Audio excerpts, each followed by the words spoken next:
Boa tarde, son Estefanía Calo e, bueno, antes de nada quería agradecer á colectiva Dispar por contar conmigo neste debate, ademais de por facelo posible, e tamén quería agradecer ás persoas que van a participar hoxe pola súa disponibilidade. Hoxe falaremos sobre vivenda.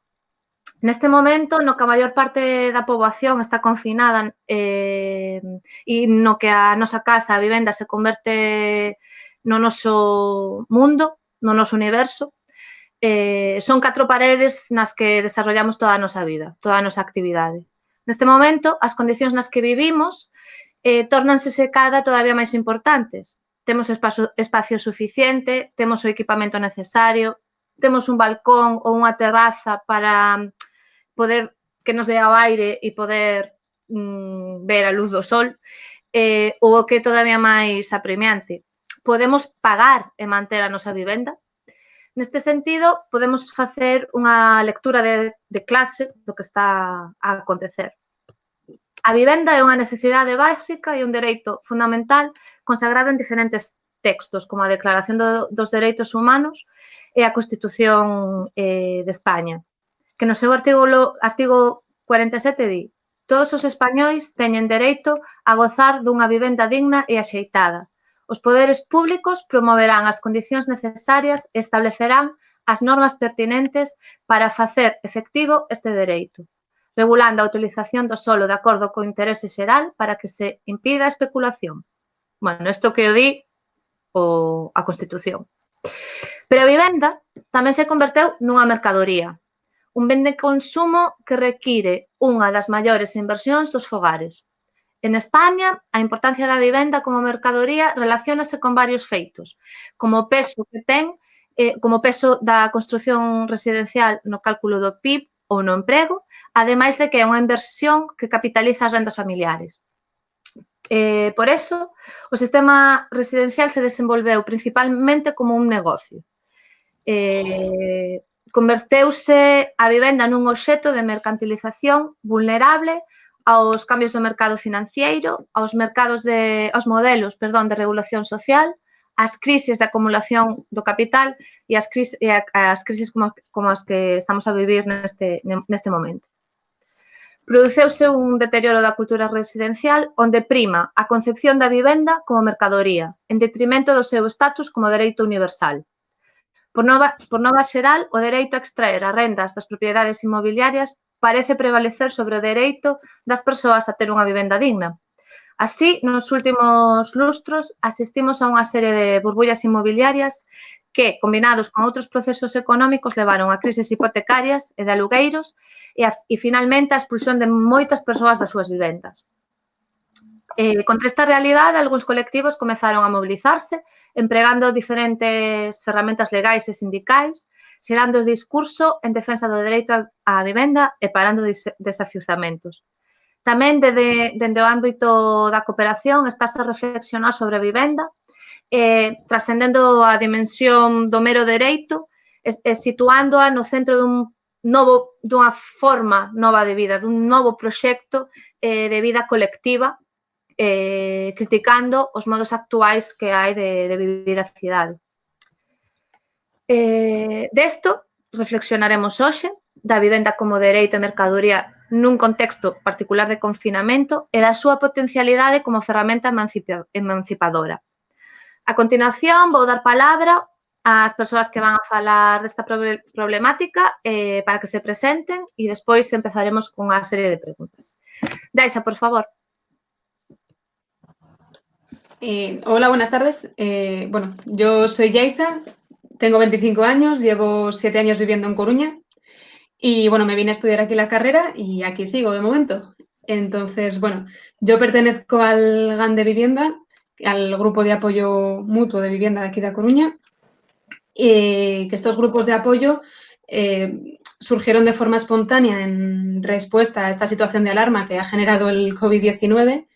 Y en ellos, básicamente, las vecinas se organizaban por barrios para dar respuesta a las distintas necesidades que fuesen surgiendo estos días, ¿no? Y de forma paralela surgieron otros grupos de apoyo para dar respuesta a problemas concretos, como es el caso de la vivienda. Y así fue como se formó este grupo. Entonces, bueno, mi trayectoria dentro del del movimiento por la vivienda es bastante breve, pero la verdad es que está siendo bastante intensa y enriquecedora. Así que, bueno, encantada de estar aquí y de compartir este espacio con vosotras. Gracias, Yaisa. Ramón? Hola, que tal? Boas tardes a todos. Moitas gracias en primeiro lugar a Colectiva Dispar por ofrecernos este espazo, non? Para poder falar de algo tan importante como a vivenda. Pois nada, eu pertenzo a outra forma de vivenda, un colectivo que se fundou aló polo 2016, pois cunha obxectiva clara de crear un outro xeito de vivenda, de non o encabezado, non? Como? Pois de forma sostible, accesible, comunitaria, como piares fundamentais, non? Bueno, pois adícome personalmente, profesionalmente a educación cos nenos, traballo cas APAS, bueno, pois nada, pois pouco máis teño que dicir, seguiremos falando e desenrolando temas. Moi ben, moitas gracias, Ramón. Iago? Hola, buenas tardes. Pues nada, yo soy Yago Carro y nada, soy arquitecto y me dedico a la investigación urbana como miembro de Ergosfera, que es una organización que empezamos siendo una asociación y ahora somos una cooperativa que nos dedicamos a eso, a hacer trabajos de investigación urbana o de práctica urbanística o de cosas en el entorno de la ciudad, vamos. Vale, moi ben. Pois nada, xa que nos coñecemos todos e todas, pasamos aquí ao debate e vamos a empezar falando das condicións de vida que estamos tendo, que se están tendo agora coa crise do COVID-19, dende, como empezaba falando, dende unha visión de clase, non? A vivenda é un ámbito de especulación e non todo o mundo ten as mesmas condicións e os mesmos recursos. A crise, polo tanto, non afecta a todas as persoas do mesmo xeito. Polo que cabe preguntarse como afectan as condicións económicas previas, digamos, a situación previa á crise, a prevención desta. Por exemplo, por poñer un exemplo, en barrios como a Agra, que son dos máis densamente poboados da Coruña e un dos máis dos que máis densidade poboacional ten de Europa, ten unha alta porcentaxe de poboación migrante e esta poboación queda fora do marco de protección pública. Entonces, sabemos realmente como está afectando esta crise aos colectivos previamente vulnerables? É dicir, non todas as persoas teñen os mesmos recursos nin as mesmas condicións para afrontar esta crise. E digamos que hai como dúas preguntas, non? Unha sería como afectan as condicións previas á hora de afrontar esta crise e como afectan, ou realmente, si sabemos como afecta realmente a colectivos que xa eran moi vulnerables antes de que se dera esta situación. Non sei se queredes seguir levando a mesma orde de resposta ou... Como que xa queráis. algo aí en pantalla. Bueno, como queráis, podemos ir rotando, si no también, pero me da igual. Adiante. Vale. Bueno, a ver, está claro que las condiciones de vida de cada una marcan una gran diferencia en cómo se está viviendo este confinamiento, ¿no? Pues eso, no es lo mismo vivir en una ciudad que ser agricultor y vivir en el campo y tener que seguir llevando más o menos tu rutina, ¿no? Al final, bueno, eso te permite trabajar, tomar el aire y demás. Si en vez de tener en cuenta el estilo de vida, ¿no? El que seas agricultor o que vivas en la ciudad o demás, tenemos en cuenta las condiciones económicas previas, pues nos vamos al mismo escenario, ¿no? No es lo mismo pasar el confinamiento en un piso pequeñito que si ahora te toca compartir cuarto con tu hermano a lo mejor, o con ventanas que dan a un patio interior, o bueno, no sé, un piso pequeño en general, que en un piso amplio que te garantiza tener espacio, con terraza exterior, lo que decías antes de poder salir a tomar el aire o a que te dé el sol, o incluso tener un chalet con jardín, ¿no? O sea, este tipo de diferencias marcan una gran diferencia en un momento como este. Tampoco es lo mismo pues no sé, tener un trabajo estable que te permita teletrabajar y te garantiza unos ingresos que te permiten mantener tu vivienda ahora mismo, que tener un trabajo temporal o que se haya visto afectado por las restricciones del estado de alarma. Entonces, pues sí, las condiciones socioeconómicas y laborales están afectando mucho y están abriendo como una brecha muy, muy grande entre los distintos perfiles o pues sí, bueno, los distintos, digamos, clases sociales que podemos encontrarnos, ¿no? En cuanto al tema de los colectivos vulnerables, pues sí, obviamente, como siempre, son los más afectados, ¿no? Yo estos días, bueno, desde los GAM, estos días sí que nos hemos enterado de un par de casos o tres, pues de personas migrantes en situación irregular que al no tener ingresos no pueden pagar el alquiler de su habitación. Y bueno, la verdad es que se han dado respuestas pues rápidas y un poco sobre la marcha, ¿no? Que al final no deja de ser un parche. Pero bueno, se le ha dado respuesta y ahí está. Pero bueno, en cualquier caso es eso, son casos puntuales. Al menos nosotras no disponemos de datos fiables de cómo está afectando a este colectivo en concreto o a otros colectivos vulnerables esta situación. Pero bueno, sí que es evidente que al final los colectivos vulnerables son los más afectados. Y bueno, también comentar que esto ya es, bueno, opinión personal totalmente. Creo que en estos casos la gente no sabe muy bien a dónde dirigirse, ¿no? Se tira mucho por los servicios sociales, que al final, bueno, pues es un recurso que está ahí, lógicamente, pero no debería ser el único, ¿no? En mi opinión, independientemente de que tengamos servicios sociales y de que podamos recurrir a ellos y demás, las vecinas tenemos que estar organizadas y trabajar por ello, ¿no? Porque es necesario llegar a aquellos sitios y a aquellas personas a las que los servicios sociales no llegan por el motivo que sea, pero que se quedan eso, lo que comentabas antes, de que se quedan un poco fuera del marco y bueno, que eso, que no es excluyente el estar organizadas, ¿no? Sino que es otra herramienta más que siempre suma. Y bueno, vale. Gracias. Ramón. Sí, a ver, non sei vos, pero estou tendo así como respingos de como que se me corta un poquinho a comunicación, o sea, que non oi, que congelase a imaxe ou que non, afortunadamente moi a miúdo, pero ás veces, bueno, dito isto, efectivamente, claro que está a afectar aos colectivos máis vulnerables, por suposto, a todo o mundo, pero non a todo o mundo por igual, eu non creo neso que se está dicindo, non? En absoluto, non hai máis que ver. Os colectivos que estábamos falando, das que estaba a falar Yaiza, como os inmigrantes, tamén pois familias pois nas que a violencia de xénero está na casa, presente. Imagínate, vaya inferno ten que ser eso hoxe por hoxe. Aqueles que non teñen unha conexión como nos a internet na casa en debidas condicións, pois fíxate, a nós pois entre WhatsApp e internet e tal, ímolo pasando o día, pero como debe ser, non? É dicir, hai vida máis alá das redes, obviamente, pero hoxe por hoxe estás como nunha burbulla aparte. E así, isto así a grosso modo nas casas, pero pensemos xa en CIES, en centros como os CIES, en centros de maiores, en centros, bueno, nas cárceres, non sei, claro que está afectando e afecta máis a aqueles colectivos que xa estaban incluso previamente privados desa liberdade, non? É moi curioso isto. Non parece que tampouco lles veo a sorrir, porque claro, a situación non mudou en absoluto para ben. Iago? Bueno, pues nada, yo estoy completamente de acuerdo en todos los casos y los ejemplos que mencionaron Yaiza y Ramón.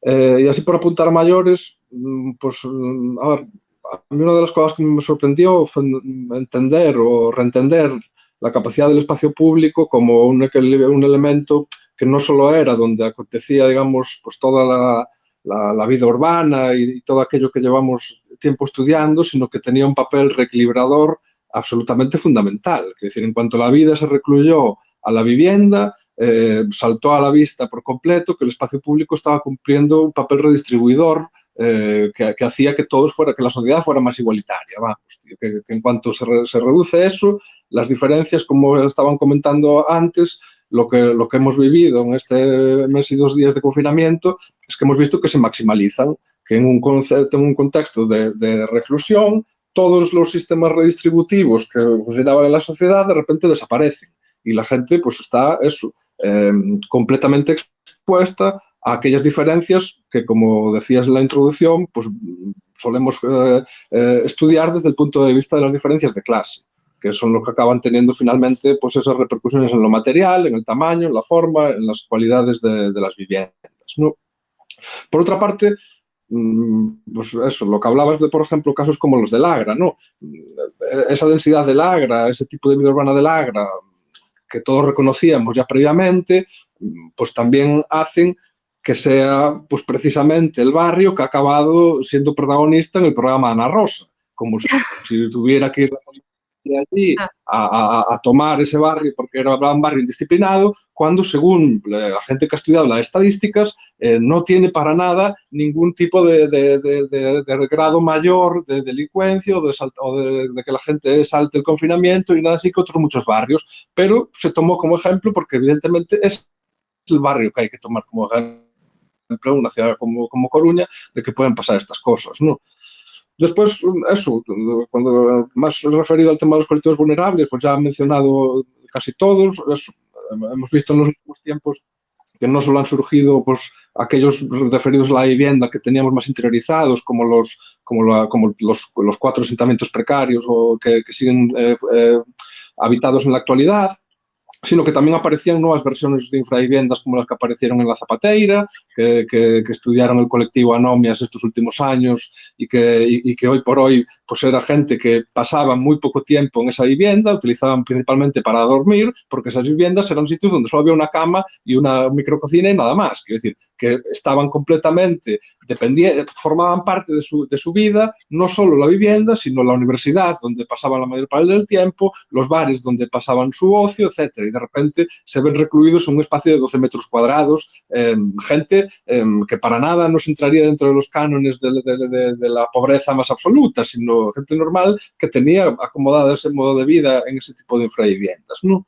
Y después, pues ya cosas más específicas, pues como el tema de la gente sin techo, que la verdad no estoy muy informado de cómo se ha llevado, al menos aquí en el Concello da Coruña. Sí que hemos visto pues, algunas noticias que han saltado en otros concellos, en Madrid, por ejemplo, pues que finalmente nadie utilizaba las instalaciones por todos los requisitos y las obligaciones que se imponían a la gente sin techo que quería pues aislarse en los refugios habilitados por el ayuntamiento, ¿no? Y así un poco. Eso, básicamente yo creo que lo más importante es ese redescubrimiento de la condición reequilibradora del espacio público que creo que nos va a dar para repensarlo de aquí en adelante. Vamos. Sí, vamos a ter moitas cousas nas que pensar a partir de ahora. Xa tiñamos moitas, pero ahora creo que máis. Bueno, o seguinte bloque, digamos, de preguntas está orientado a entender a vivenda como un espazo de loita con experiencias e estrategias que van dende o local. Vale? Entonces, estamos vendo nos últimos anos nas cidades gobernadas polos gobernos denominados de cambio, cunha perspectiva basicamente municipalista, a vivenda ocupou un papel predominante, como, por exemplo, no caso da cidade de Barcelona, na que as políticas que se desarrollaron a nivel local para loitar contra os pisos turísticos foron moi importantes. Sin embargo, non todas as cidades teñen toman as mesmas medidas. Por exemplo, Madrid sería outro caso distinto no que se está afrontando, por exemplo, a realidade dos pisos turísticos de outra forma. Aquí na Coruña, ou nas vosas localidades en general, como creedes que se ten abordado o problema da vivenda? O problema da vivenda no sentido de dereito non garantizado nos últimos anos. E, ademais, neste contexto local, que novos suxeitos colectivos están xurdindo para a defensa da vivenda como dereito e como se organizan? Daiza?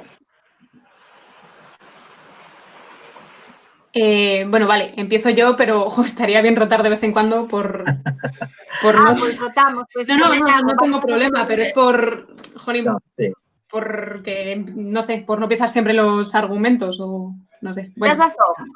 da igual. Iago, empeza ti, veña, va. Venga, sí, no, empiezo. A ver, bueno, en general voy a empezar haciendo un poco de crítica a estos gobiernos del cambio, ¿no? Que para mí es evidente que estas políticas son insuficientes, ¿no? Si no, no estaríamos teniendo este debate ahora mismo, si no, no serían necesarios todos estos colectivos, grupos y demás, ¿no? Entonces, independientemente de que la administración o que el gobierno municipal tenga una perspectiva más, pues eso, municipalista con la vivienda y que uno de sus ejes de política central sea, pues eso, la vivienda, yo considero que estas agrupaciones y estos movimientos son siempre necesarios y siempre constructivos, ¿no? Es necesario que nos organicemos, que compartamos, pues eso, espacios, el seguir trabajando y demás para garantizar este acceso a una vivienda digna y que cubra realmente nuestras necesidades.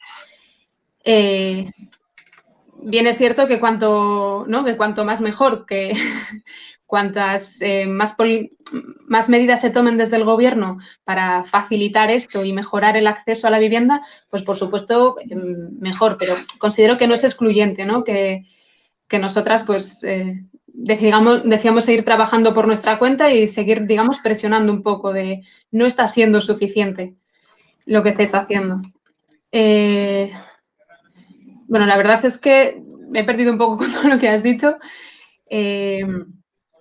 Creo que habías comentado algo sobre los colectivos, ¿no? Que están... Sí, unha parte da pregunta era como valoras a gestión dos gobernos locais, non é suficiente, quedounos claro, e perante esta gestión da vivenda, digamos, por parte da administración, que outros suxeitos colectivos están xurdindo como para, quizáis, precisamente contrarrestar esa falta ou esa insuficiente política de vivenda?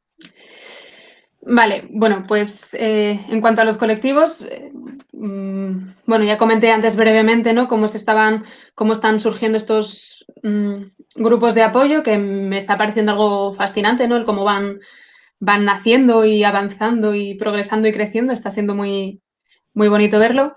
Pero a mayores, bueno, voy a hablar un poco así por encima de la respuesta que se está dando a nivel estatal por parte de muchos colectivos, no todos, pero muchos colectivos de vivienda, que es el llamamiento a huelga, ¿no? La huelga de alquileres. Bueno, eso, partiendo de muchos sindicatos de vivienda, muchos ya tenían trayectoria dentro del movimiento de vivienda, ¿no? Como algunas PAS, grupos de vivienda, sindicatos de inquilinas y demás, y otros colectivos que están participando, pero con menos trayectoria, ¿no? Como puede ser pues el GAM de Coruña, que también nos hemos adherido, por ejemplo. Y bueno, esta huelga pues se ha convocado por motivos evidentes, ¿no? Bajo lemas obvios como si no cobramos no pagamos, y ante la realidad con la que se están encontrando muchísimas personas, ¿no? Que llevan más de un mes sin poder trabajar, personas afectadas por ERTEs y demás casuísticas por las cuales sus ingresos o se han visto reducidos o directamente no tienen ingresos, ¿no? Y bueno, creo que el hecho de estar sacando adelante esta huelga en estas condiciones, ¿no? Desde el confinamiento, demuestra que tenemos muchas herramientas de luchas, muchas herramientas para colaborar entre nosotras, comunicarnos y generar espacios en los que, bueno, podamos desarrollar un poco la lucha para conseguir estos derechos básicos, ¿no? Que la teoría está muy bien, pero la práctica no es esa. Y bueno, no sé, está siendo interesante verlo desde dentro. Sí, eso es. Ramón, e despois xa roto de outra forma. Bueno, pois Efectivamente, o papel que desempeñan as institucións ou que desempeñaron no que nos toca, eu podo falar do que teño aquí perto. Bueno, ás veces por impericia, ás veces por falla de comunicación, ás veces por sacar rédito, bueno, vamos a ver, por campañas desleais de algún medio de comunicación local, entendo que as cousas non chegaron a concretarse en cosas reais, non? Estamos falando dese proxecto Cárcere, estamos falando ese proceso de edificios que se trataron de comprar por parte de pisos, por parte como vivenda pública.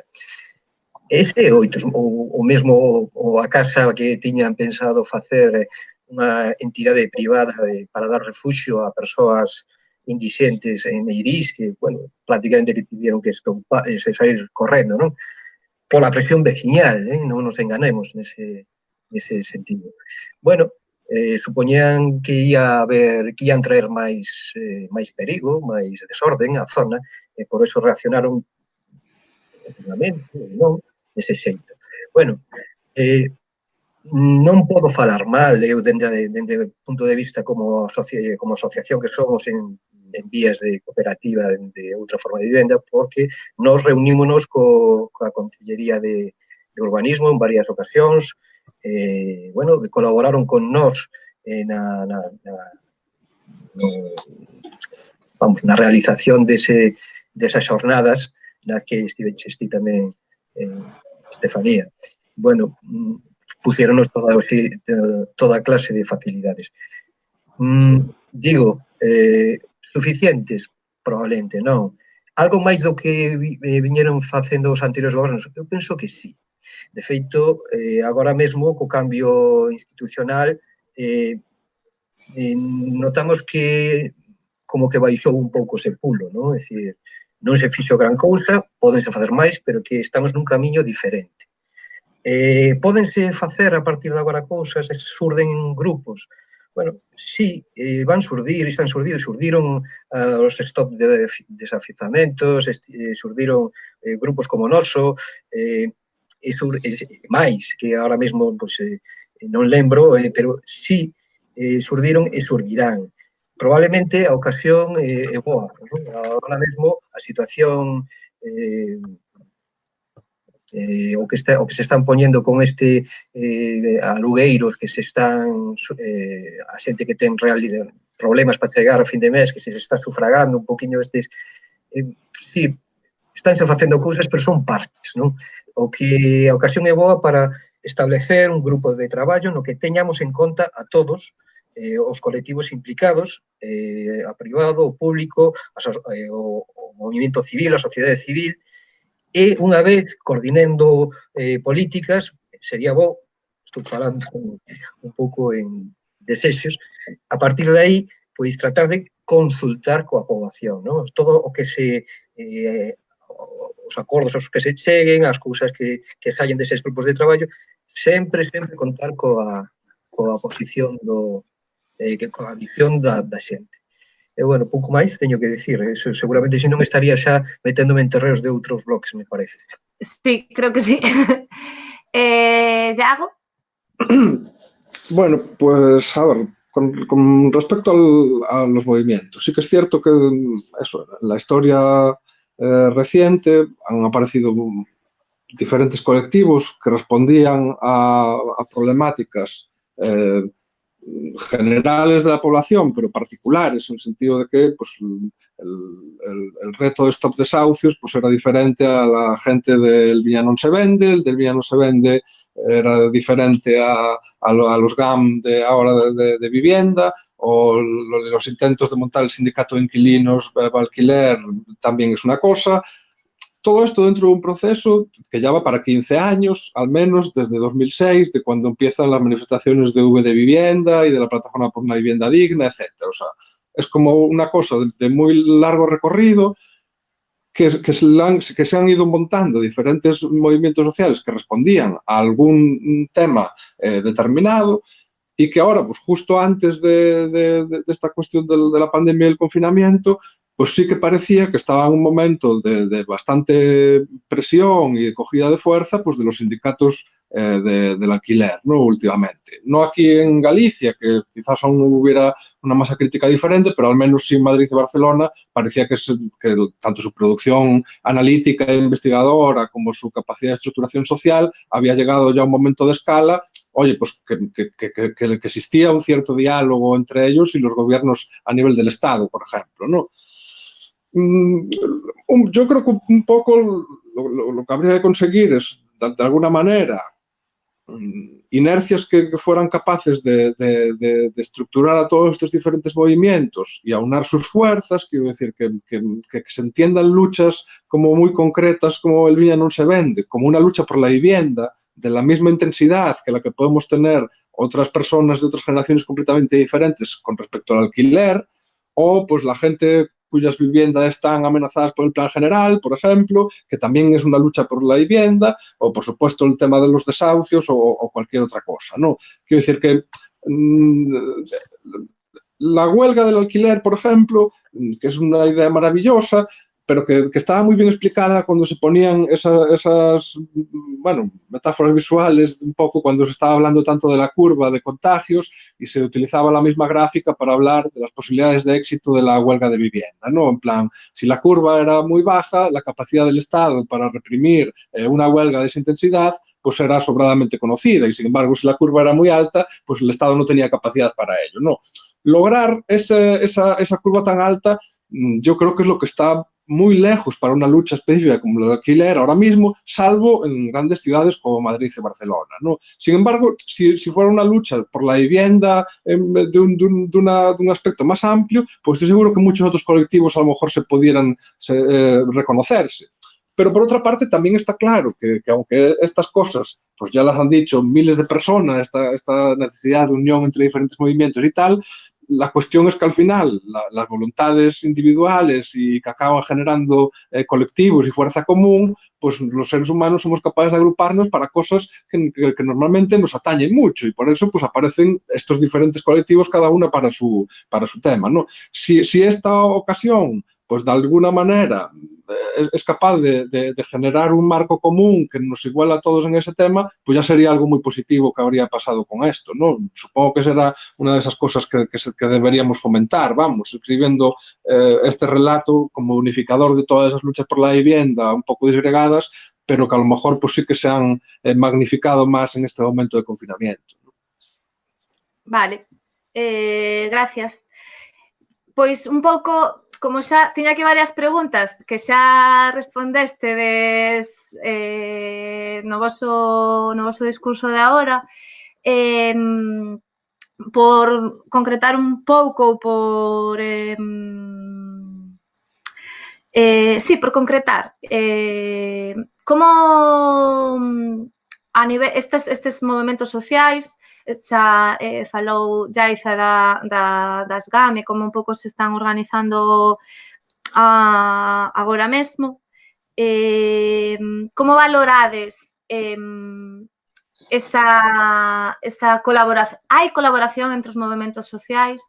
Valorades positivamente esta loita dende o confinamento? Pódese loitar polo dereito á vivenda dende o confinamento? Bueno, ahora, Ramón, si empezas ti e nos rotamos. Bueno, claro, claro que se pode, non? Dentro do confinamento, ahora mesmo, pues, nós tiñamos previsto xa a 16 de marzo, tiñamos un chamado por parte de REAS. REAS son redes de economía alternativa sostibles.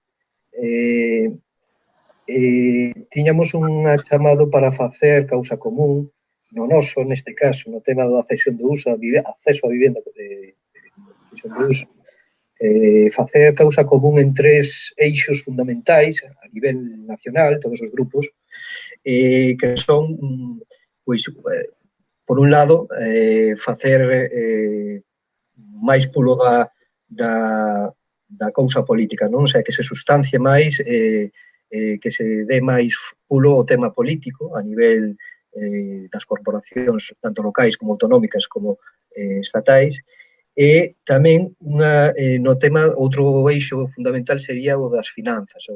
Neste campo, o financiamento ocupa prácticamente máis do 50% dun proxecto, non? Entón, buscar a financiación é moi difícil.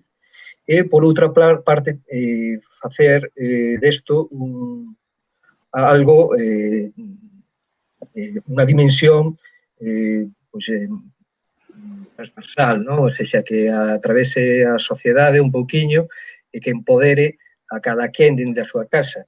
Ao final, isto non é de movimentos, non? Eu penso que é de conciencia de cada un. Eu cheguei a asociación agora cooperativa que queremos ser dun xeito totalmente individual, por necesidade, realmente.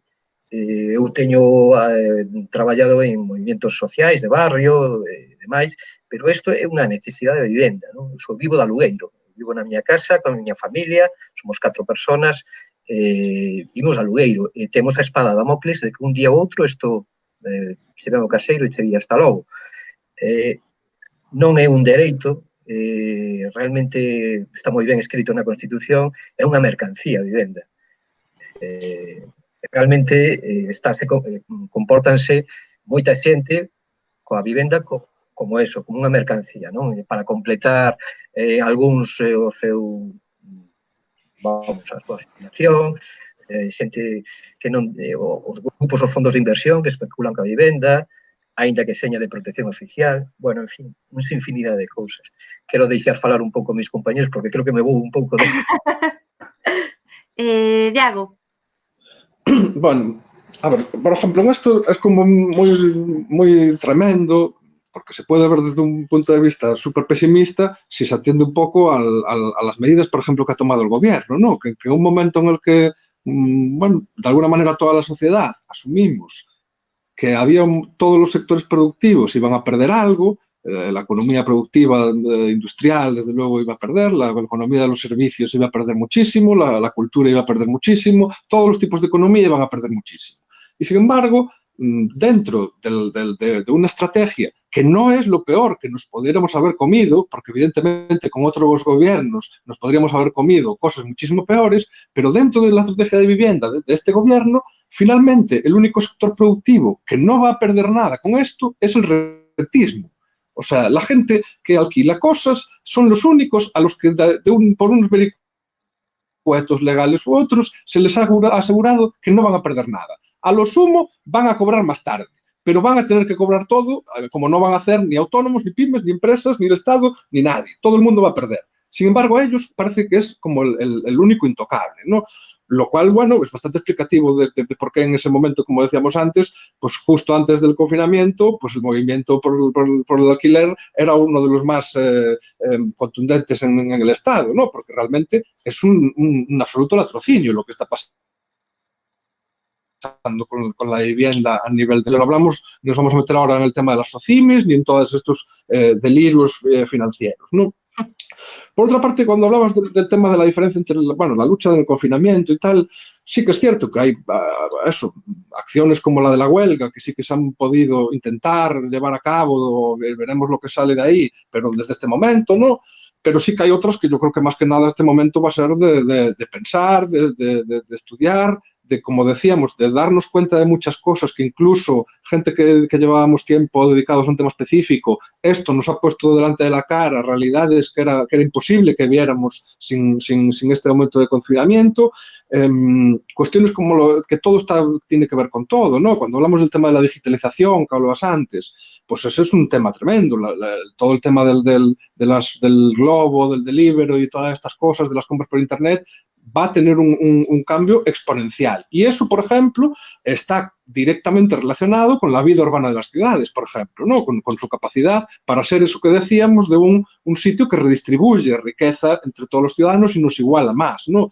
Y no solo referido a, como decía antes, al espacio público, sino entendido el espacio público de una manera amplia, que es los espacios de acceso público. Hace poco se publicaba también una noticia del impacto que ha tenido, por ejemplo, pues el cierre de los McDonald's en Estados Unidos, ¿no? McDonald's, que es un sitio pues donde muchísimas gente sin hogar, el sitio donde tiene calefacción, wifi, comida muy, muy barata, donde queda con los amigos, etcétera. De repente cierra y muchísima gente se queda sin algo que complementaba a sus viviendas precarias o a sus debajo del puente o lo que sea, ¿no? Entonces, quiero decir que creo que con esto hemos dado un salto adelante en muchísimas cuestiones críticas, algunas que teníamos más trabajadas de antes y otras no, pero que yo creo que nos van a poner, o sea, que cuando esto acabe sí que se va a tener que notar realmente, o sea, sí que nos vamos a estar obligados a posicionar sobre muchas cosas que antes no, sobre esto del espacio público, sobre la vivienda, sobre el control digital individual de las personas, sobre muchos de estos temas, ¿no? Sobre el tipo de ciudad que queremos que sea vida o no.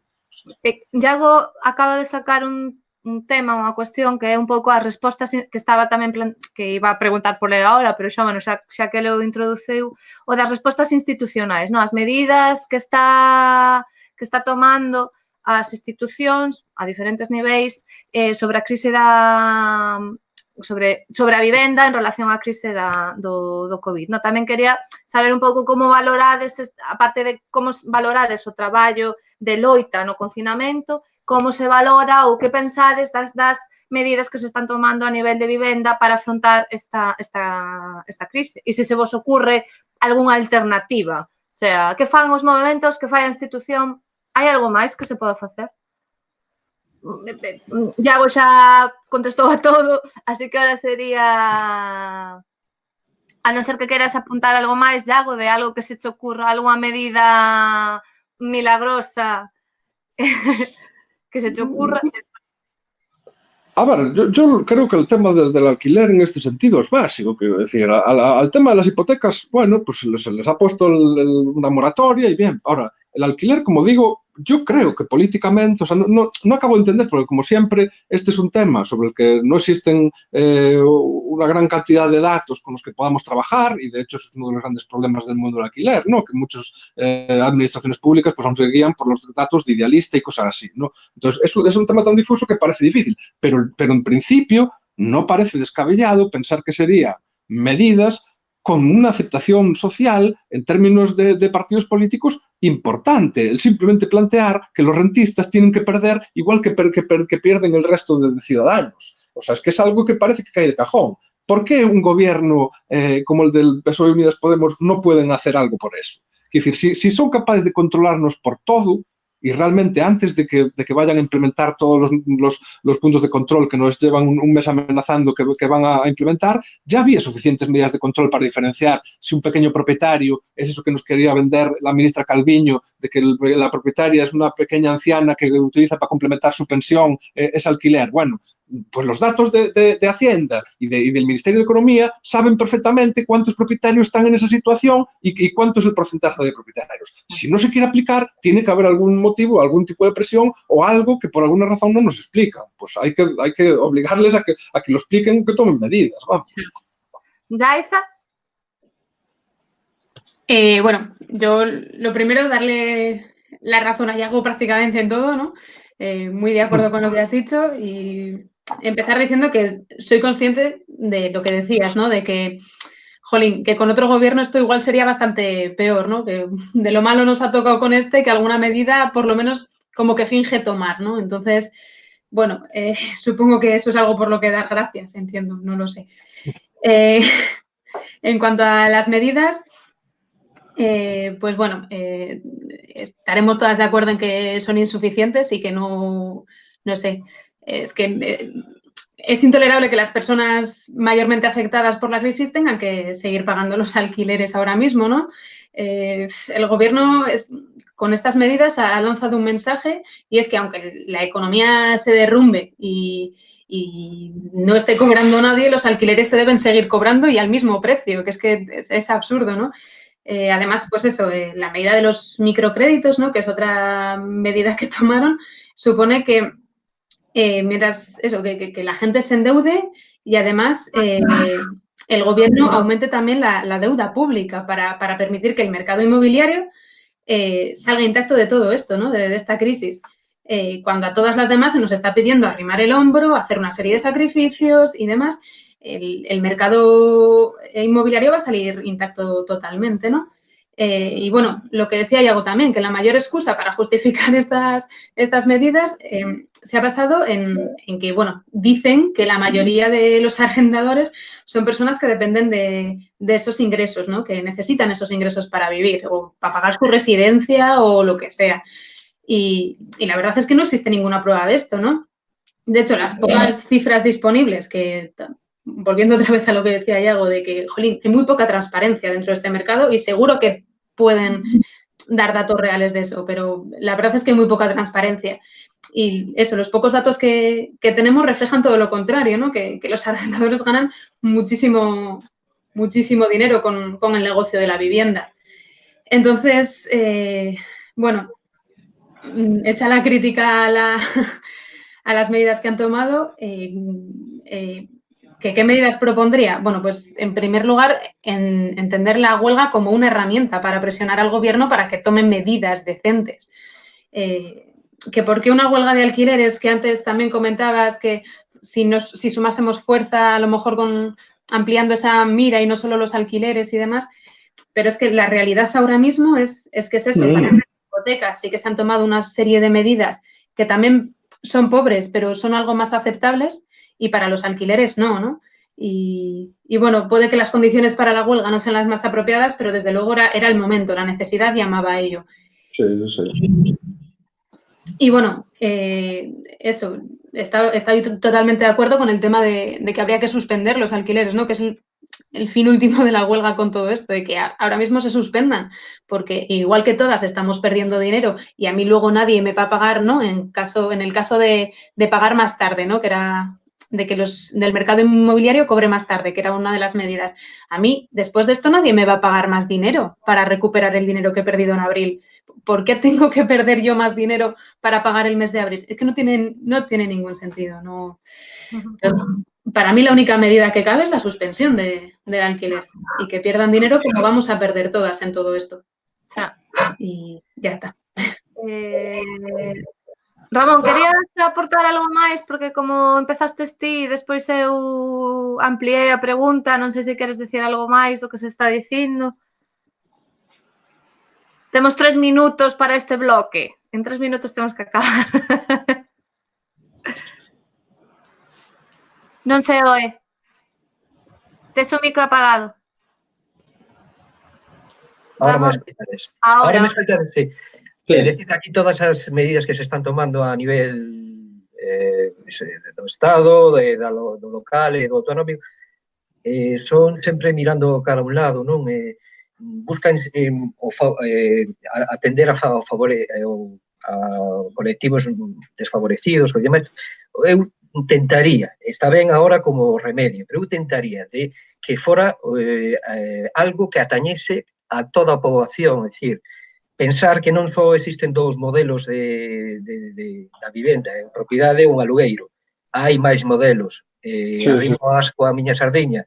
A cesión de uso, un modelo que está funcionando en moitos sitios de Europa. En Dinamarca, por exemplo, o 10% da vivenda promovida polo Estado é cesión de uso. A cesión de uso tiene un expropietario.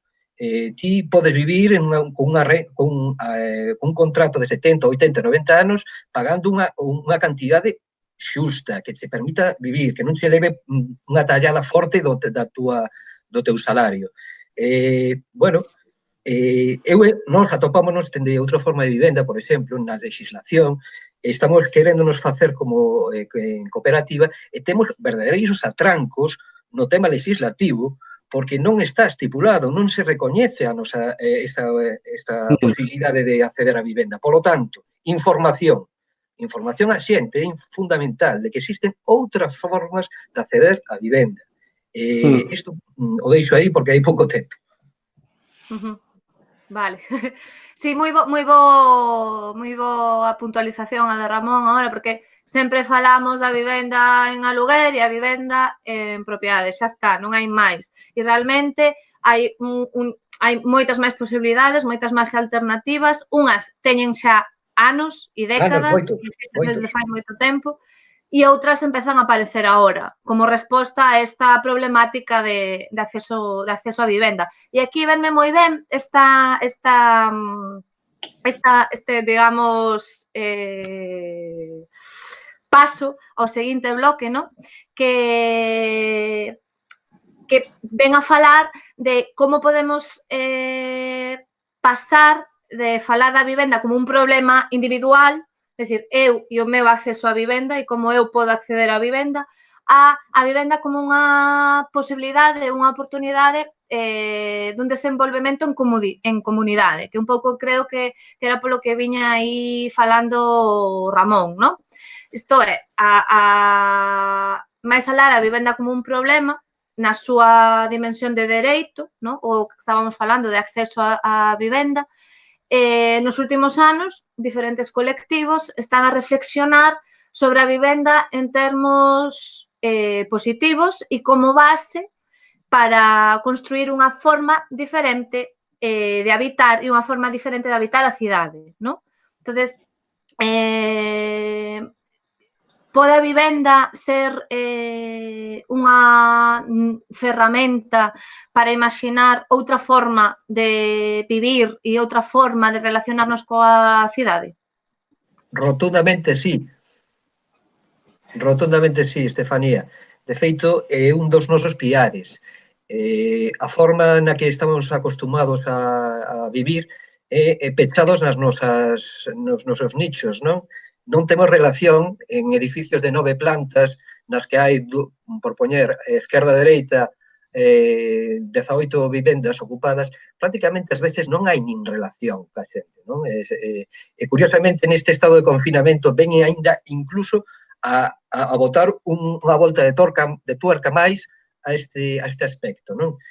Nós entendemos que sí, que se pode facer barrio, se pode facer comunidade, entendendo que compartindo servicios, compartindo dende o primeiro momento da constitución dun grupo que quere formar unha vivenda, pensando en que as vivendas para as persoas as construyen as persoas, o sea, participando no proxecto desde o principio de construir unha zona como nós queremos, non como nos venden un produto, sino sendo parte activa nese proceso, non?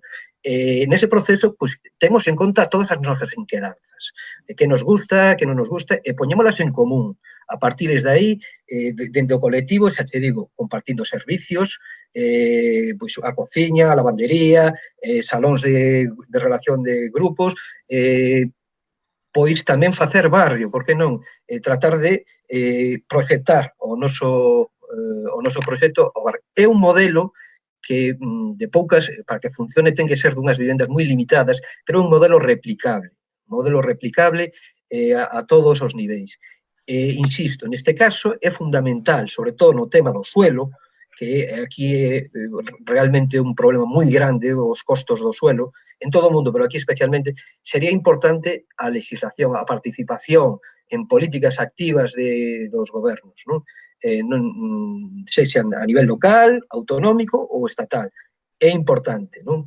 Para poder salvar a taller, que non vayan só a colectivos pois máis desfavorecidos ou que non teñas que marcar un límite de ingresos por familia para poder acceder a determinados suelos.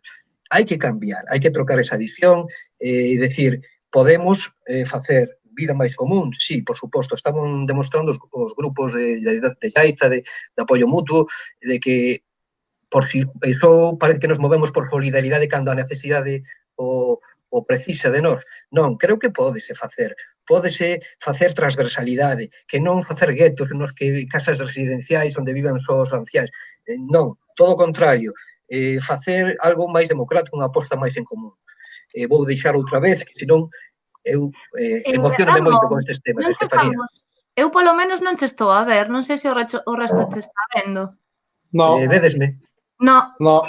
Non sei, algo pasou. Te veo, pero estás congelado todo el rato. Pois non sei que pasou, de verdade.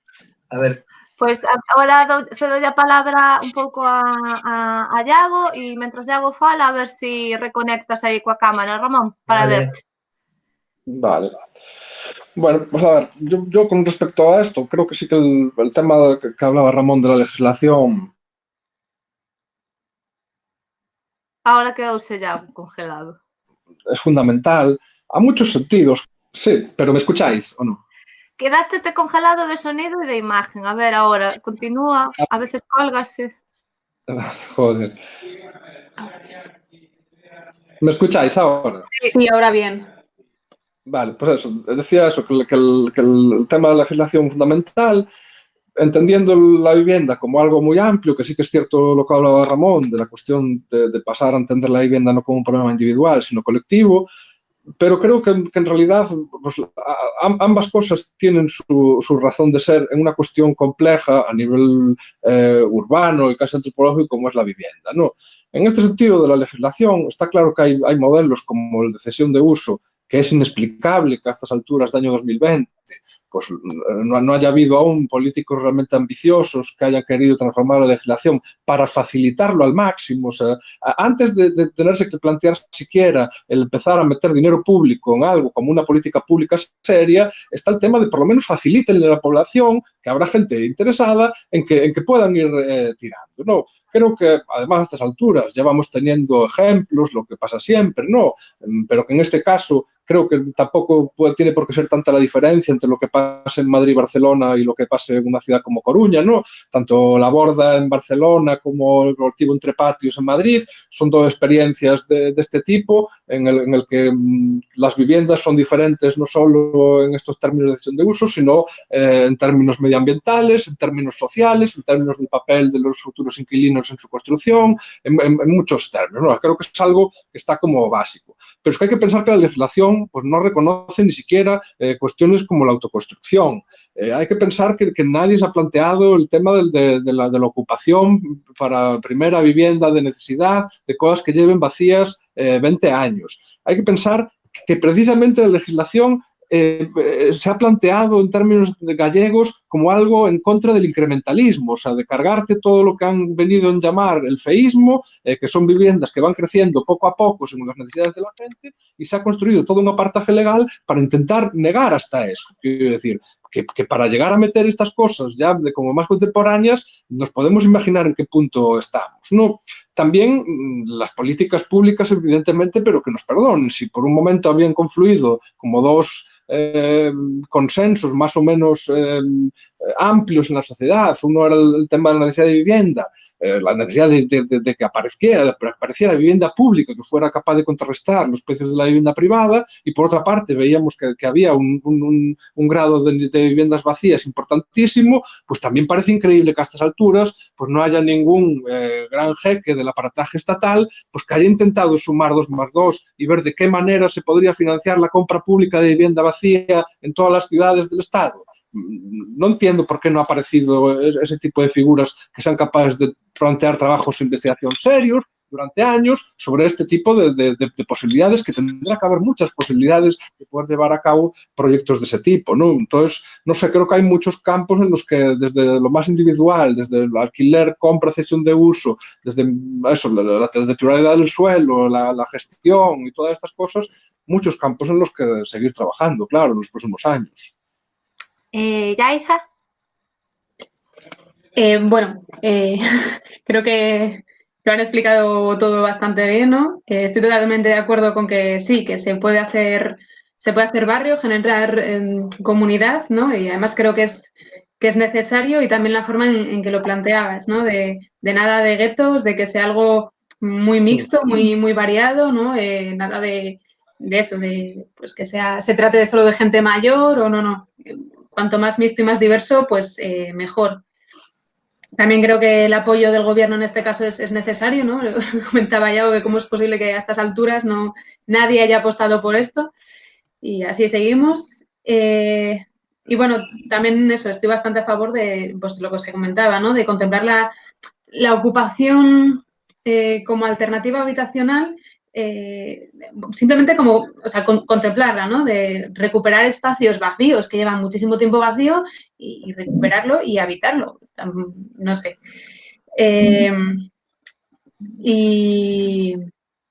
Y bueno, así como voy a romper un poco una lanza, a lo mejor esto que genera un poco más de debate, pero hablabais antes de la borda, ¿no? En Barcelona y tal.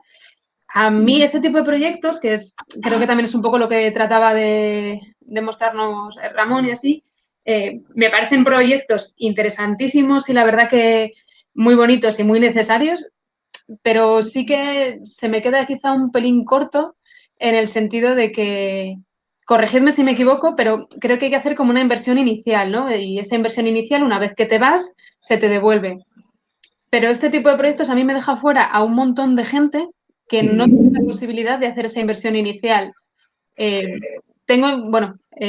su momento hablé con amigos que viven en Barcelona y demás y les pregunté que sobre cuánto podíamos estar hablando con esa inversión inicial. Me comentaron que, bueno, que variaba mucho en función del proyecto, pero que igual 10.000 euros, bien. Que para mí 10.000 euros de un día para otro creo que deja fuera a mucha gente, ¿no? El no poder hacer esa inversión inicial, que sí que es cierto que si lo comparas con una hipoteca o con cualquier otra cosa es un regalo, está claro, pero es que hay muchísima gente, al final la gente más vulnerable que vive al día no va a tener acceso nunca a ese tipo de vivienda. Ya está, sin más, quería hacer el matiz, ¿no? De que este estilo de vivienda me parece fantástico y muy necesario e interesante, pero que me sigue dejando fuera a un amplio porcentaje de la población y además eso, población vulnerable. No, un pouco en relación ao que está dicindo ahora Yaiza, efectivamente, esos proxectos eu creo que son moi interesantes e moi necesarios, como de outra forma de vivenda que representa aquí Ramón, pero efectivamente sigue deixando fora a grupos de población bastante amplios. E iso en España é un problema histórico relacionado coas políticas de vivenda, que é que non hai unha política de vivenda pública real. O sea, non hai vivenda pública en aluguer, por exemplo, que podería ser factible para a población máis vulnerable da que estamos falando. É certo que a política de vivenda complexa, de vivenda pública, quero decir, pero aquí a única política, ou a única, non a única, pero a que maior peso ten é a política de vivenda pública en propiedade. O sea, as VPO son para comprar. As axudas das políticas públicas son para comprar, para ter hipotecas con baixos intereses, e etcétera, etcétera, etcétera. Esas vivendas públicas tamén quedan fora do alcance de moita población. Claro. Xa quitando das cooperativas e de outras alternativas, ocupación que estamos falando, é que o propio Estado, a través das súas políticas, non favorece o acceso á vivenda pública en aluguer, que hai 4. Estou exagerando. Non se sabe realmente. O outro día estuve buscando precisamente para a GAM de vivenda e non fun capaz de encontrar oferta de vivenda pública en alquiler. O que hai é unha lista de demandantes que déixame, como socióloga, os digo que dos datos hai que desconfiar, vale? Porque realmente non sabes como se recollen e temos moita, quero dicir, moita incertidumbre a hora de traballar con esos datos, pero son os que hai, nós tampouco os vamos a inventar. Pero o que quero decir un pouco en relación a isto que estábamos falando é eso, que aparte de todas as alternativas que son necesarias de cooperativas, de ocupación, de vivenda colectiva, que creo que son necesarias, que van máis alá da propiedade do aluguer, é que aquí xa partimos dunha base moi feble de política pública de alquiler. E xa non digo de axudas ao que é un pouco que estábamos falando agora da folga de alugueres. É que xa tampouco hai medidas que regulen realmente ou de forma efectiva o alquiler privado. O sea, é como que non interesa. E isto era un pouco unha reflexión que quería facer a colación do que estaba dicindo vos. Non vos quería sacar protagonismo, pero como que todo o que estaba dicindo me trouxo eso a min á cabeza, o sea, que hai un problema de base histórico, xa non só que haxa vivenda, que as únicas opcións que sean son alquiler e propiedade, sino que a vivenda pública que hai é só para a propiedade e as políticas de alugueiro público non existen e privados son malas, por resumir. Por resumir. E despois desta reflexión, xa para ir acabando, porque senón nos vamos a pasar dos 70 minutos, sería para... añadir unha cosa moi significativa desta falta de políticas públicas, es que finalmente, bueno, entre comillas, porque evidentemente la burbuja de los precios del alquiler, como siempre habla pues, Jaime Palomera o Rubén Martínez, no es que sean cuestiones del mercado, sino que son cuestiones que acontecen en completa connivencia con las realmente políticas públicas que hay con respecto a la fiscalidad de los instrumentos como las SOCIMIS, como la llegada de fondos de inversión extranjeros y todas estas cosas. No sé, que esas cosas están relacionadas. Pero un detalle que sí que ha pasado en relación a lo que está pasando estos días de confinamiento fue ese momento en el que empieza el confinamiento y de repente empiezan día tras día a aparecer en el mercado del alquiler cientos de viviendas dedicadas a Airbnb que sus propietarios querían de repente introducir de nuevo en el mercado del alquiler convencional, ¿no? Que es como el mayor disparate que ha pasado aquí, de que de repente nunca ninguna política pública hubiera sido capaz de introducir tanta vivienda de alquiler en una semana. É verdad. Hai un meme de eso, non sei se o viste, que dice mis saludos a la gente que tenía la vivienda en Airbnb o algo así era, ¿no? Sí. Realmente era moi gracioso. Sí. Sí. Mira, sí. Estefanía... Bueno, xa eso, por rematar... Estefanía, dime. que sigo no meu doble confinamiento aquí porque non din aturado o tema este da Cámara. Simplemente un apuntamento, ¿no? Por lo que se dixo do acceso destas contas. A ver, obviamente, cando a propietaria da edificación, do solar e demais, é a cooperativa. A cooperativa está nun mercado e as cousas teñen un coste. Búscase o que afecte o impacto menos posible, pero xa te digo, sempre é máis aló do 50% do proxecto. Ben, hai que financiar, porque unha casa de 6 ou 7 vivendas, con todo o que te estou dicindo, ten uns cartos. O financiamento búsquese neste tipo de casos a través de empresas financieras de banca ética, de bancas que non teñen en principio como COP57, FIARE, estes os que fanse, polo que sei eu, en la borda, entre patios, fanse estudios pormenorizados coas persoas, en función dos ingresos de cada un. Establecense unhas cotas.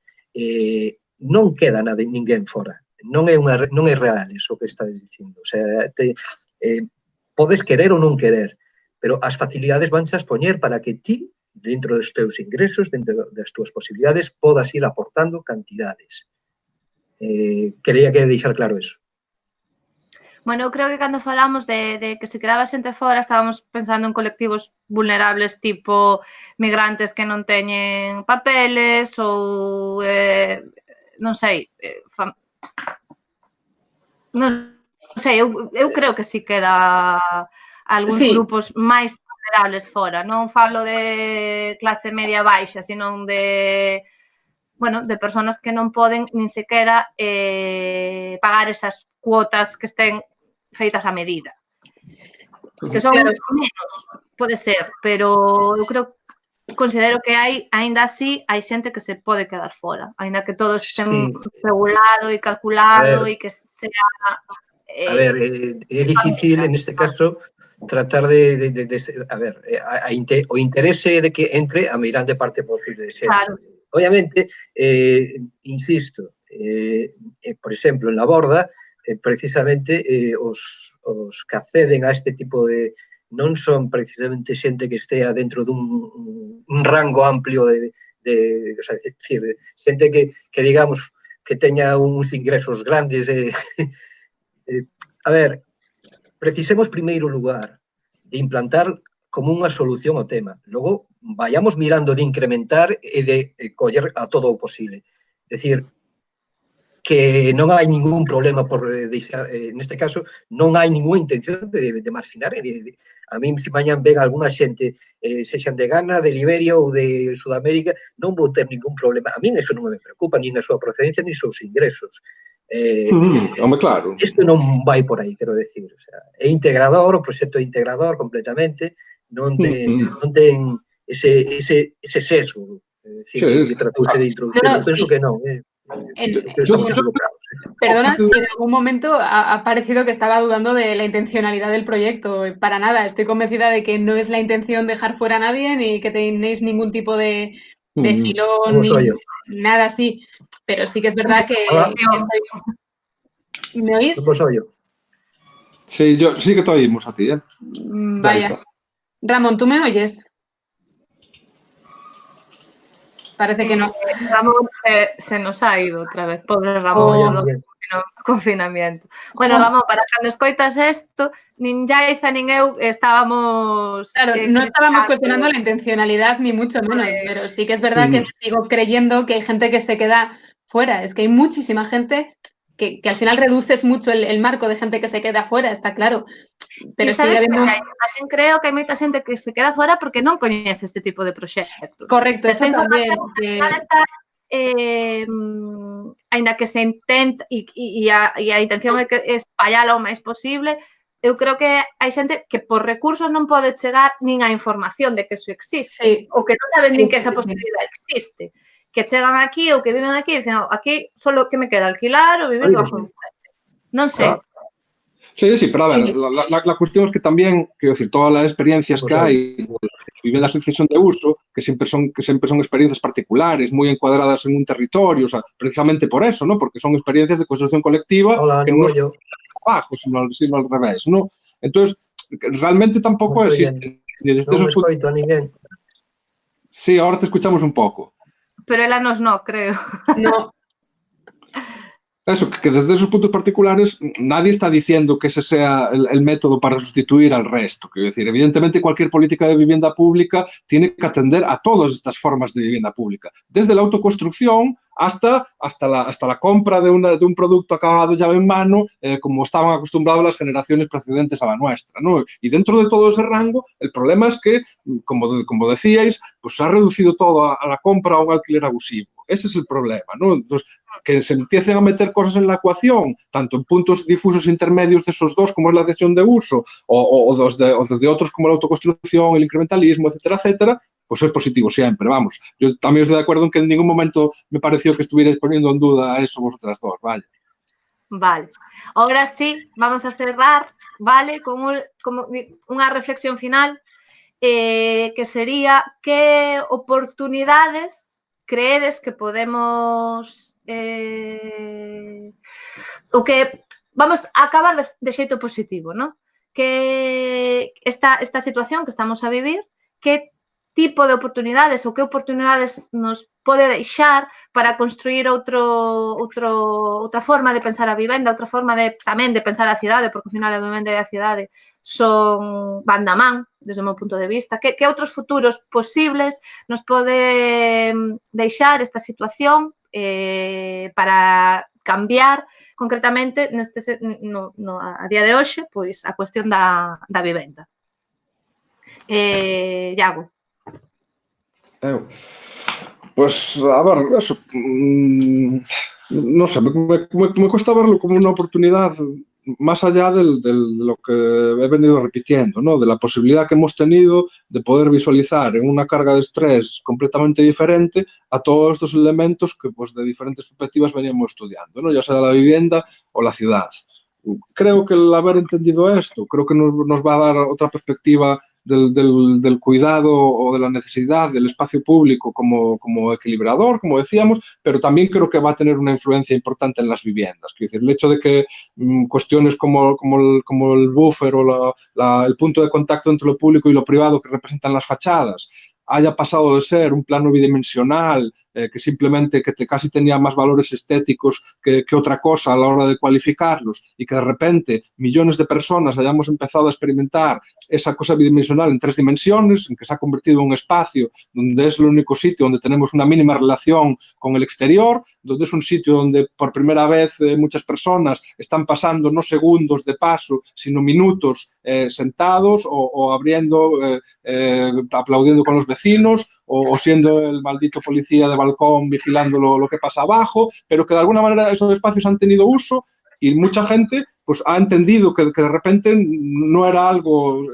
no espacial, sino que era algo que podía ser perfectamente estancial, ¿no? Yo entiendo que ese tipo de cosas sí que marcan de alguna manera generacionalmente lo que la gente pensamos de nuestras viviendas, ¿no? Y está claro que mucha gente pues vamos a tener cuando se siga diciendo, no, es que en Galicia pues no tiene mucho sentido una terraza porque llueve mucho, no sé qué. Oiga, mire, pues se pueden hacer terrazas recogidas, cubiertas, no sé qué, pero empezamos a ver más situaciones de la vida en la que una terraza es un elemento de calidad de vida fundamental, ¿no? Entonces yo creo que a nivel arquitectura se va a notar desde ese punto de vista individual y genérico a nivel población, y después, pues a nivel de la gente que nos dedicamos a lo urbano, pues sí que lo que decía, ¿no? Esa relación entre todos esos servicios que estaban formando parte de la vida y de la vivienda, por tanto, de muchas personas, como el ejemplo que ponía de los McDonald's o muchos otros que representan todo lo que no tienen las viviendas, que es lo que nos hace diferentes, pues creo que el darle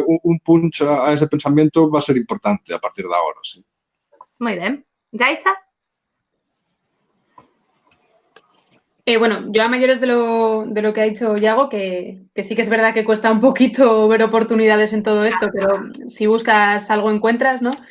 Voy a darle un poquito de bombo otra vez al tema de estos movimientos vecinales que están surgiendo, porque de verdad que me está gustando mucho ver cómo van fluyendo y evolucionando y jolín, eso nos está llevando también a conocer a nuestras vecinas, a conocer sus problemas, a pues hacerle la compra a la vecina de enfrente que es mayor, que es grupo de riesgo, entonces tú vas, se lo llevas.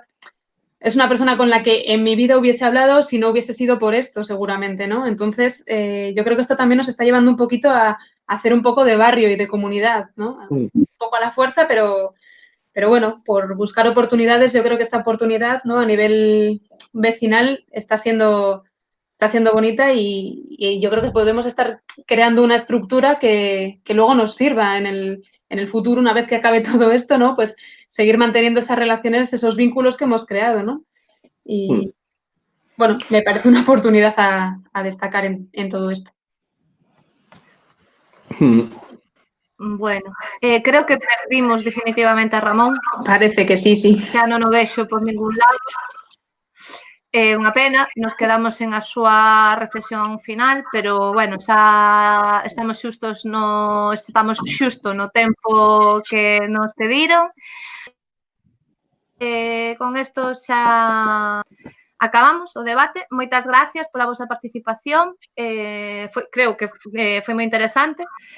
Sempre tardamos un pouco en encender os motores, entonces ahora ao final parecía que entrábamos xa máis en debate, pero bueno, que aprendín moito, que moitas das vosas aportacións me ensinaron un montón e espero que a xente que escoite este debate online que disfrute e aprenda moito tamén de todo o que se dixo hoxe aquí. Moitas gracias. Gracias a vosotros. A vosotras, gracias.